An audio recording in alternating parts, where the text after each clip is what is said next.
Assalamualaikum warahmatullahi wabarakatuh. Saya Alvira Lestiani. Pada kesempatan kali ini saya akan mempresentasikan mengenai resume buku saya yang berjudul Orang Miskin Harus Sekolah. Penulisnya yaitu Muhammad Saroni dan tahun terbit buku ini adalah tahun 2010. Yang pertama ada No.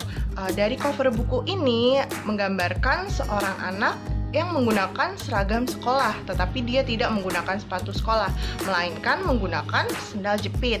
Nah, terlihat seperti anak dari keluarga kurang mampu atau anak dari orang miskin. Nah, dengan penampilan seadanya seperti itu, tetapi wajahnya ini tersenyum. Nah, ini menggambarkan sebuah harapan untuk tetap dapat bersekolah. Nah, dari judulnya Orang Miskin Harus Sekolah, ini mengisyaratkan bahwa orang miskin juga mempunyai hak untuk bersekolah seperti orang-orang lain. Dan orang miskin juga harus tetap bersekolah untuk membuat hidupnya menjadi lebih baik lagi. Nah, buku ini mungkin akan menceritakan tentang pentingnya pendidikan untuk masyarakat miskin. Nah, yang selanjutnya ada want.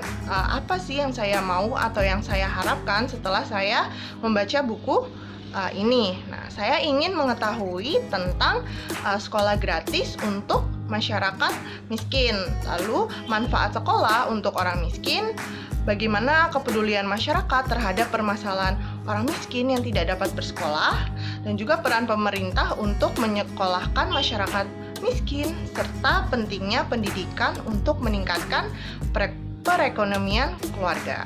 Selanjutnya ada learn. Apa saja yang saya pelajari setelah saya membaca buku ini? Setelah saya membaca buku ini, saya mengetahui bahwa pendidikan bersifat universal, di mana setiap orang mempunyai hak yang sama dalam kesempatan mengikuti proses pendidikan. Kita menyadari bahwa mayoritas warga negara Indonesia ini berada dalam status perekonomian yang menyedihkan. Kehidupan mereka sangat menyedihkan, sehingga pendidikan bagi mereka menjadi barang mahal. Jangankan memenuhi kebutuhan untuk pendidikan, untuk memenuhi kehidupan sehari-hari saja sudah sangat sulit. Karena kesulitan tersebut, banyak orang tua yang memberdayakan anaknya untuk bekerja. Mereka berpikir lebih baik bekerja dan menghasilkan uang untuk membantu kehidupan sehari-hari dibandingkan anak-anaknya itu bersekolah. Jika kondisi seperti ini dibiarkan, sampai kapanpun mereka tetap sebagai kelompok orang yang tidak berkemampuan untuk menghadapi hidup dengan lebih baik. Tanpa mempunyai kesempatan untuk mendapatkan pendidikan, orang-orang miskin akan tetap dalam perekonomian yang sulit dan tetap dalam kebodohannya. Hal ini dapat menyebabkan bangsa kita tersingkir dari kesempatan bersaing dengan bangsa lain. Orang miskin harus bersekolah agar kualitas hidup mereka dapat terangkat dan selanjutnya dapat memperbaiki kualitas hidupnya. Sekolah memang telah menjadi sumber pengetahuan, keterampilan, dan penggalian nilai-nilai positif kehidupan. Saat kita masih kecil, kita dikirim ke sekolah taman kanak-kanak untuk belajar bersosialisasi secara baik dengan anak-anak seusia kita. Selanjutnya diteruskan ke sekolah dasar untuk penanaman konsep-konsep pengetahuan dan keterampilan untuk pengembangan kompetensi dasar yang sudah didapat. Begitu juga setelah menyelesaikan belajar di sekolah dasar, kita melanjutkannya ke sekolah lanjutan untuk lebih mendapatkan banyak pengetahuan dan keterampilan. Pada akhirnya kita menuntaskan proses belajar di perguruan tinggi sebagai persiapan kita untuk menghadapi kehidupan. Nah, semua ini akan menjadi bekal untuk kita dalam kehidupan, sehingga sekolah sangat penting bagi semua orang, termasuk masyarakat miskin, untuk meningkatkan kompetensi hidupnya secara signifikan agar dapat memperbaiki kehidupannya. Masyarakat juga perlu meningkatkan kepedulian terhadap kondisi seperti ini agar terjadi pemerataan pendidikan pada setiap lapisan masyarakat. Dalam konteks ini, masyarakat harus saling mendukung, khususnya orang-orang yang kaya atau orang-orang yang lebih mampu kepada orang-orang miskin. Nah, jika kembali pada konsep pendidikan yang terdapat dalam Undang-Undang Sisdiknas, bahwa pendidikan merupakan tanggung jawab 3 aspek utama, yaitu pemerintah, orang tua, dan masyarakat.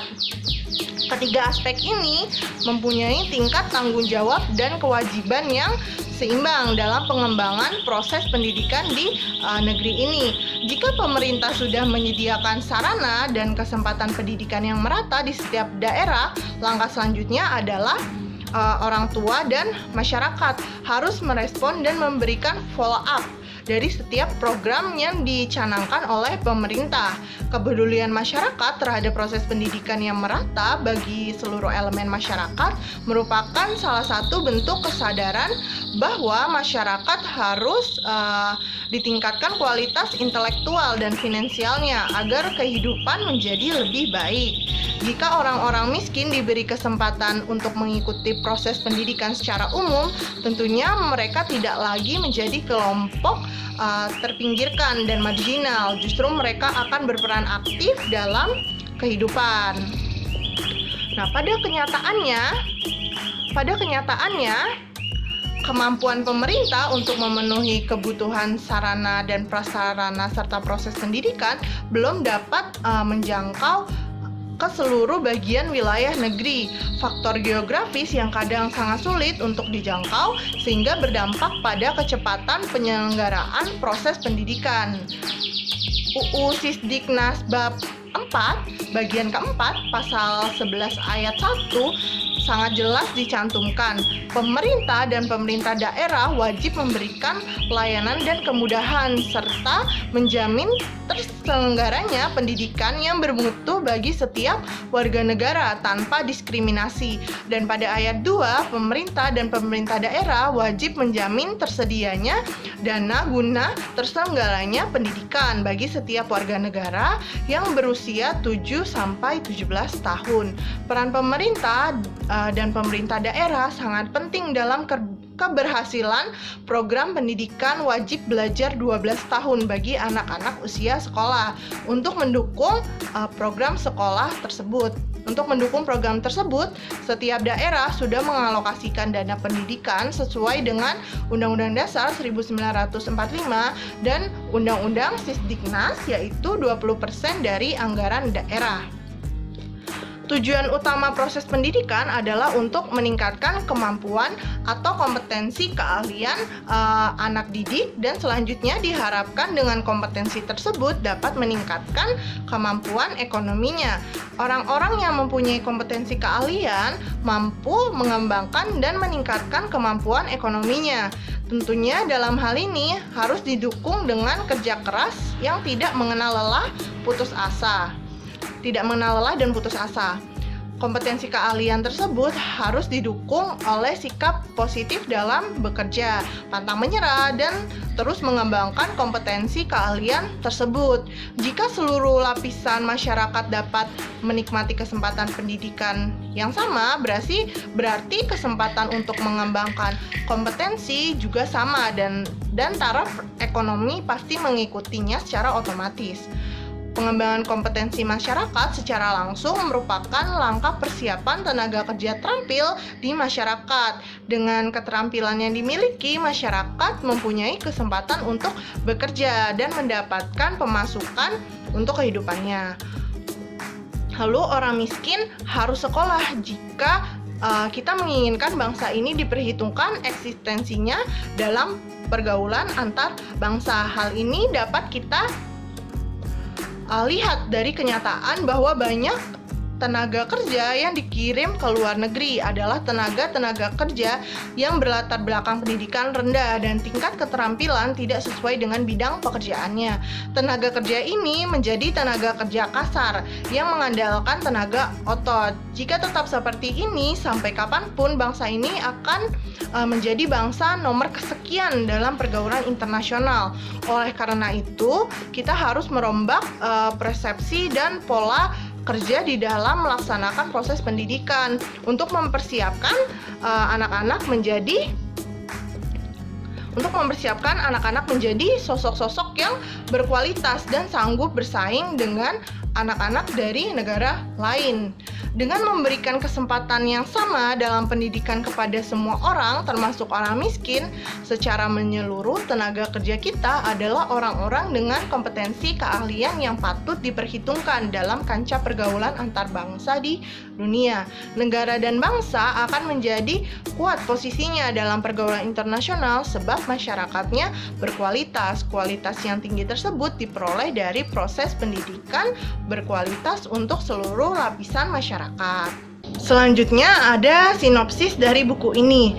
Kesempatan menempuh pendidikan adalah hak semua lapisan masyarakat tanpa terkecuali. Namun kenyataannya orang miskin seakan mengalami proses diskriminasi pendidikan di negerinya sendiri, khususnya untuk bersekolah di sekolah pemerintah atau sekolah negeri.